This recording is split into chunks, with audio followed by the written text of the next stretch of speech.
Hi again, everybody. Look, it's Brock Klein, the National Sales Manager for Electri-Flex, and our guest today on the Distributed with TED magazine podcast, both audio and video. Brock, thanks for joining me. How are you doing today?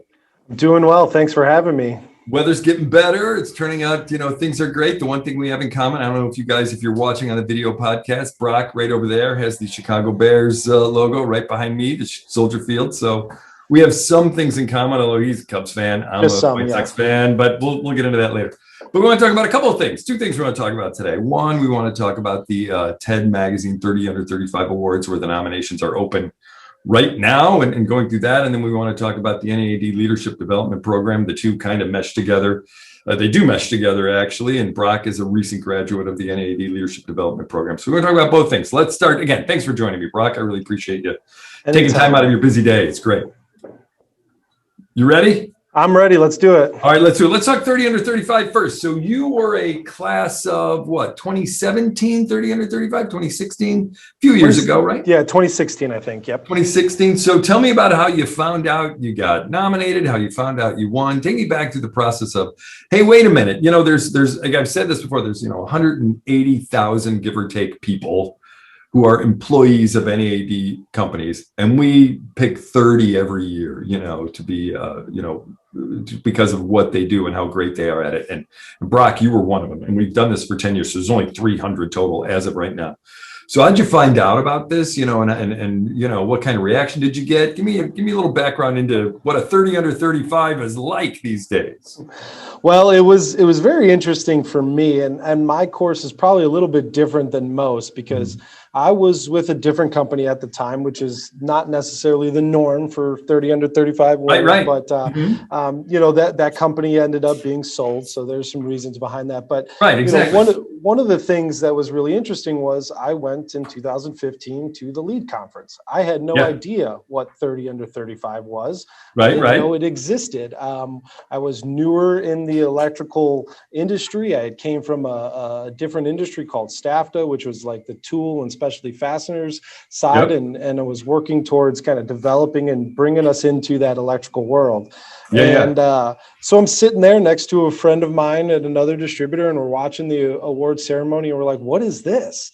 And both of us looked at each other and like, this is something we want. This is a really cool recognition. Right. How do you even get to be involved in something like that or even considered? So we both kind of started tackling it, with people we knew that had won, or networking at that LEAD conference and trying to understand what it was all about. Then I had to go back and try to tell my boss, who didn't know anything about it either, what it was all about. And so we go through the year, and I kind of, you forget about it a little bit, and you get back to your normal daily routine and doing what you're doing, putting out the fires and having some fun out selling. And I saw it pop up as it's, hey, we're taking nominations. And, I was just talking with my, manager about something. And he said, by the way, I want to nominate you for this. I think this is something that you have done. Pretty cool. And you are capable of winning this award. And I was kind of taken aback. I had forgotten about it. All right, I'm a younger, sprier. For you guys watching on the video, there he is back in the day. You haven't changed a bit. Look at you. You look good. There you go. But so, it was one of those where he just, he kind of brought it out. And I think it was really cool because it showed to me that he thought that I was capable of winning an award like that. And I had kind of put it on the back burner and just said, that's cool. I would like that, but I'm going to get back to doing what I do every day. And so it felt good to have some of that reassurance that, hey, the busting my butt all this time, it's paying off and it's being recognized. And I say this every year, with the folks who get the award again. TED Magazine's not giving people an award. You are earning an award based on what you do every day. There's something to be said for only 30 people a year getting this thing, earning this thing. So, you touched on that. So I wanted to make sure that they were pretty clear on what you're talking. I won an award. It's like, you got to earn one of these things. They're pretty tough to take home. So, congratulations to you, obviously. But it was actually a great, that was a great class of people who are working their way up. Again, you just got promoted again at Electri-Flex just a couple of months ago. So, it's a great group of people who have worked their way up the ladder.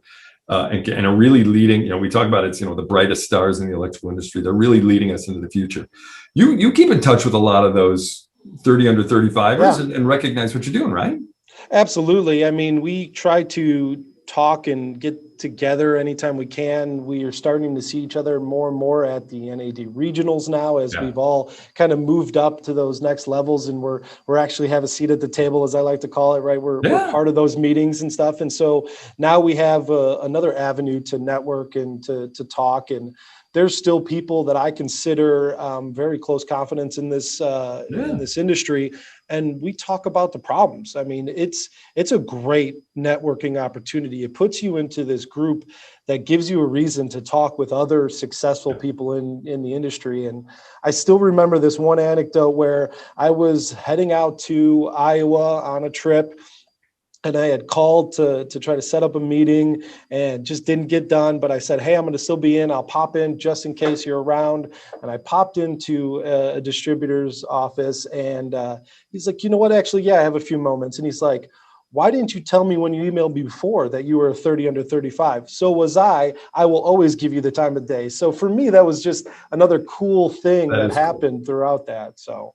That is cool. So what, again, I'm going to have you kind of do my sales pitch for me then. We're in that window. And again, it's a great story about, again, people recognize each other, but why should people nominate, again, the people who are coworkers that are next to them for something like this, for a 30 under 35 award? I mean, what really kind of, for anybody who's kind of on the fence, like, maybe I don't know, what's your sales pitch to kind of get them over the top? Say, I'm going to do this for, him or her.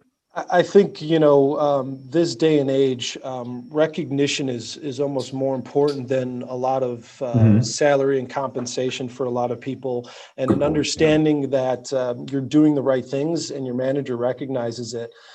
Just doing the nomination and letting them know you're nominating them, I think goes a long way in understanding that you value what they're doing.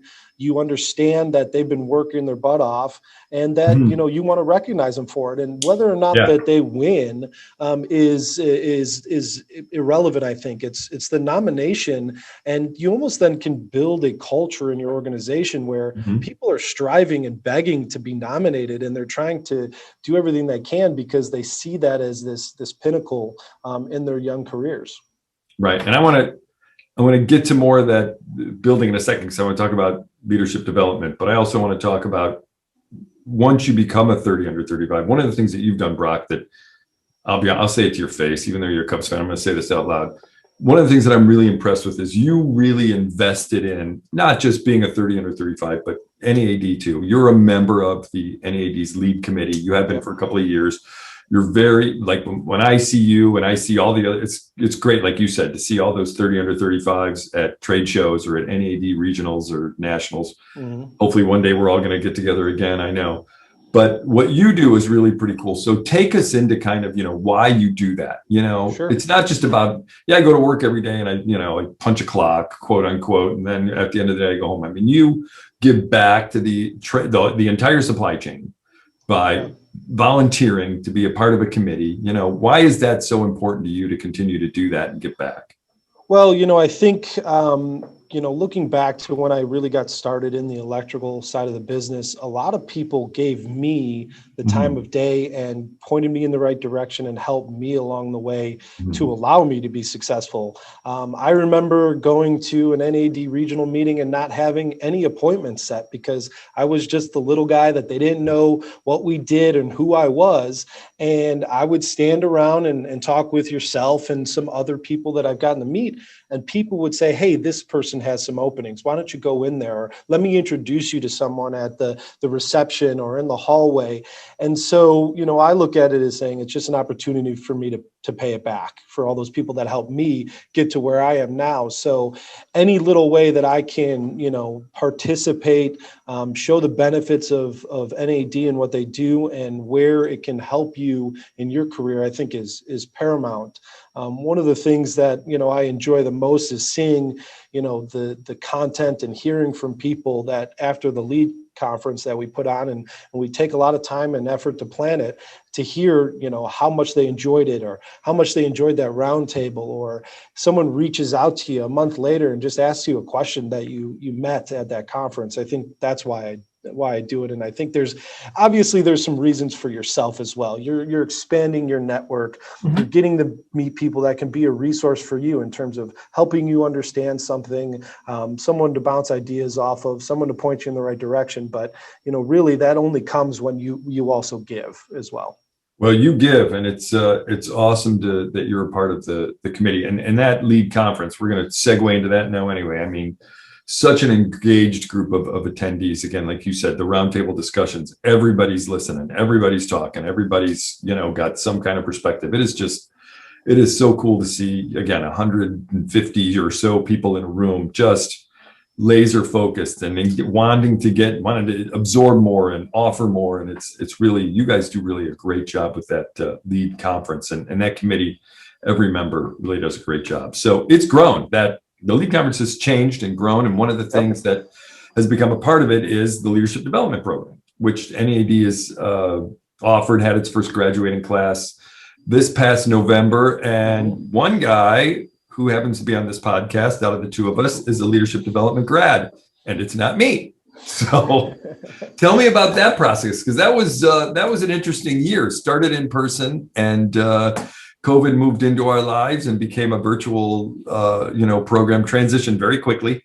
Yep. But take me through that process. What it did. First of all, what did you have to go through to become a graduate? But then I'm going to follow that up with later on with, what did you get out of it, and how did you improve your leadership skills? So start with what you got out of it. So, the things for me that program really gave me was, again, another opportunity to meet with peers that are going through many of the same issues that we all are seeing, and that are all in that growth stage of their career where they are now taking on new responsibilities, having the same employee issues that you might have, or having the same employee successes that you're having, and talking about how to navigate that world as a manager and as a leader in your organization.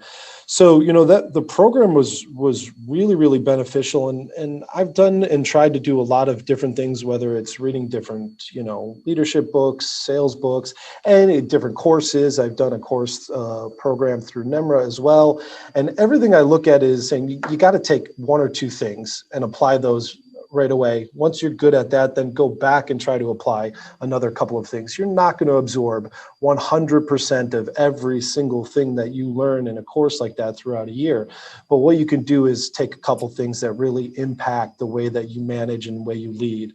For me, one of the things was really understanding the DISC, which is a personality kind of assessment that lets you understand really who you are and how you manage, and if you're adapting to your position or if it's more of a natural fit.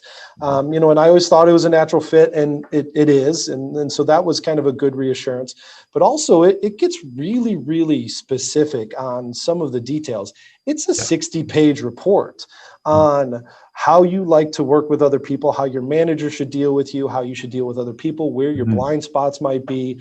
And I saw a couple blind spots, and I really understood that right away. And our last in-person that we were able to do was, I think, as the NBA was shutting down, and I'll always remember that when the NBA canceled their seasons, I knew COVID was a real thing for us. And we were just departing Atlanta, our first in-person.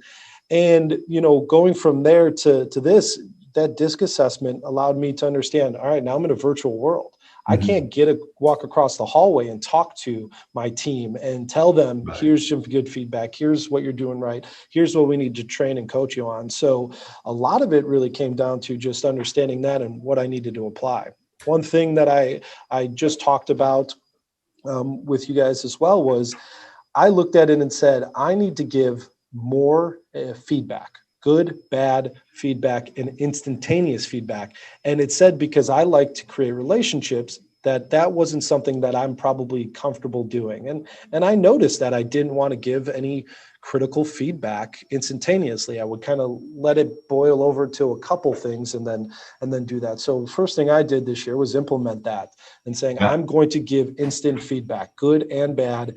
And I think it's done me a lot of good, and it's done my team a lot of good in understanding where we're at. So those were just some of the quick things that I picked up. But man, the program was, I mean, there's so much to get into on that program. So yeah, I think it's a pretty incredible program on a number of levels.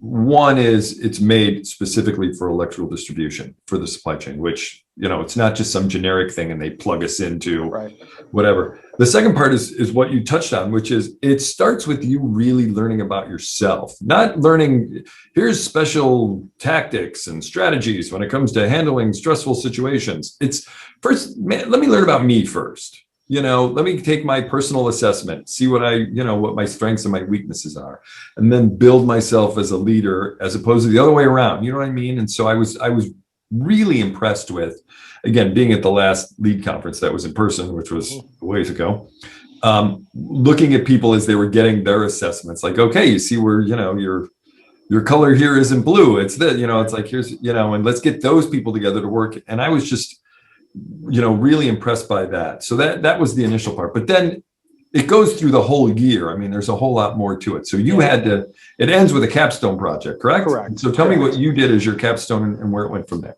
Yeah, so I had a capstone project and then COVID hit and that capstone project had to be tabled. And a lot of us had that where, it required us to, be out and about and, tracking where new business would go. And a lot of us were just trying to figure out what that was. So throughout the program and in the beginning, like you said, you really learn about yourself. The in-person, we really got vulnerable with each other and started to open up about different things so that we can understand where we're coming from, talk about a lot of issues, and then start to look at, what are these things in our organization that we would like to look at as a potential opportunity to fix something, make it better. So my capstone project was going to be a way to incentivize our rep force a little bit differently. Obviously, we were all just looking to get any dollars we could in the door during COVID. So I tabled that and I actually launched and, launched and developed a CRM program for our team, which we hadn't had before. So we went through the process of identifying, creating a plan with your manager that puts you into the course, coming up with actual statistics and data to back up why you've made the decisions you've made, to present that in a way that everybody can understand. So throughout that process, I was building reports, understanding the pitfalls, having one-on-one conversations with the Dale Carnegie instructors about where you're at, what are you succeeding at, what are you having trouble with, and getting some of that on the spot kind of training to maybe attack it in a different way. And then at the end of it, we needed to put together a presentation of some sort to send off. And that could be a PowerPoint, it could be a video recording, it could be a conversation, it could be a demonstration, whatever it might be. And so I actually did a kind of one-on-one walk through our CRM system, through a video call. And that was kind of cool to see.